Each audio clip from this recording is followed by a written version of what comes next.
Pemirsa Dinas Kebudayaan Kabupaten Klungkung berencana mengusulkan 4 budaya khas bumi Serombotan untuk dijadikan warisan budaya tak benda. Usulan tersebut akan digarap tahun 2025. Salah satunya adalah Tenun Songket Klungkung di Desa Gelgel, Kecamatan Klungkung.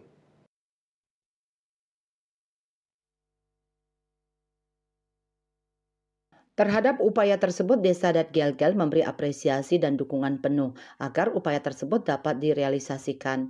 Bendesa Adat Gelgel Putu Gede Arimbawo pada Selasa 3 Desember 2024 mengatakan, apresiasi setinggi-tingginya patut diberikan kepada Dinas Kebudayaan Klungkung untuk menjadikan tradisi tenun songket sebagai usulan agar bisa ditetapkan sebagai WBTB. Karena ini juga menjadi langkah bagus dalam upaya melestarikan tradisi yang sudah tumbuh dan berkembang di Desa Adat Gelgel.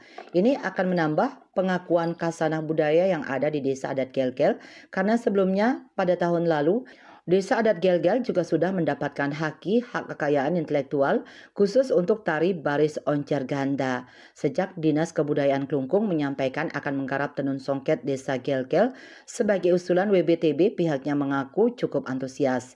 Dengan segala keterbatasan, pihaknya memberikan penjelasan terkait sejarah dan perkembangannya sebagai dokumen penting yang dibutuhkan untuk memenuhi proses usulan tersebut. Sejarah tenun songket itu tidak terlepas dari sejarah kerajaan Gelgel itu sendiri. Karena dari dulu kain songket hanya dikenakan oleh kalangan kerajaan. Selain itu memiliki nilai ekonomi yang tinggi sehingga belakangan ini semakin dilestarikan oleh Kramo. Sebelumnya, Kepala Dinas Kebudayaan Klungkung, Iketut Suadnyano menyampaikan bahwa Dinas Kebudayaan telah mengkaji 4 budaya yang akan diusulkan menjadi WBTB tahun 2025, yakni terdiri dari kajian Gula Dawan Desa Besan Kecamatan Dawan, Kris Bali Pandai Kusamba Desa Kusamba Kecamatan Dawan, Tenun Songket Klungkung Desa Gelgel Kecamatan Klungkung, dan Gambuh Desa Adat Karang Desa Pejokotan Kecamatan Nusa Penida. Bagiarto Bali Pos melaporkan.